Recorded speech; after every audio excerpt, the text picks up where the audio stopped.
Assalamualaikum warahmatullahi wabarakatuh. Di video kali ini, saya akan membahas tentang sejarah keberadaan perkembangan Al-Quran pada masa Khalifah Khalifah Rasyidin.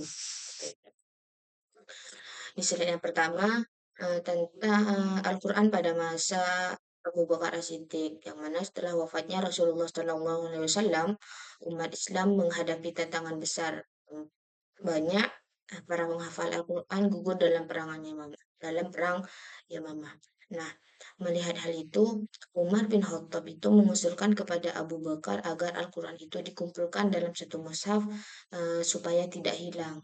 Awalnya Abu Bakar sendiri ragu, namun pada akhirnya beliau setuju lalu menugaskan Zaid bin Sabit memimpin pengumpulan ayat-ayat Al-Quran dari hafalan para sahabat serta catatan di pelepah kurma, batu, dan kulit. Hasilnya terkumpullah satu mushaf yang disimpan dengan penuh kehati-hatian oleh Hafsah bin Umar.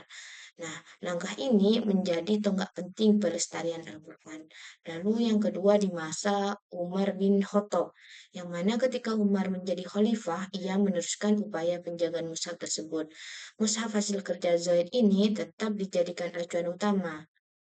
Nah, di masa Umar bin Khattab ini, Umar juga mengutus sahabat-sahabat ahli qiraat ke berbagai wilayah seperti Basrah, Kufa, dan Palestina. Untuk apa? Untuk mengajarkan bacaan Al-Quran yang benar. Nah, dengan cara ini, penyebaran dan keaslian Al-Quran itu tetap terjaga di tengah meluasnya wilayah Islam pada masa itu.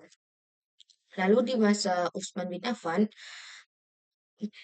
pada masa Khalifah Utsman bin Affan ini muncul perbedaan bacaan Al-Quran di berbagai daerah. Ini atas laporan sahabat siapa ya namanya? Huzaifah bin Yaman kalau tidak salah ya teman-teman. Nah, atas laporan itu Utsman membentuk tim penyalin mushaf standar yang dipimpin oleh Zain bin Sabit. Nah, setelah selesai, mushaf-mushaf yang lain yang berbeda itu dibakar agar umat itu tidak terpecah gitu.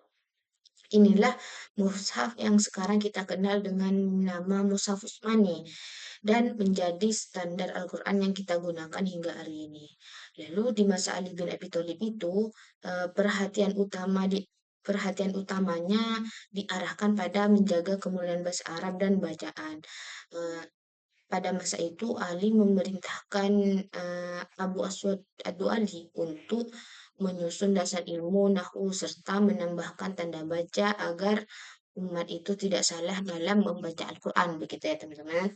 Nah, langkah besar para khalifah ini membawa dampak luar biasa. Salah satu dampaknya ialah menjaga keaslian Al-Quran sehingga tidak berubah sedikit pun sejak zaman Rasulullah. Lalu yang kedua, mencegah perpecahan umat dengan menyatukan bacaan dan penulisan yang seragam. Lalu yang selanjutnya, dampak yang langkah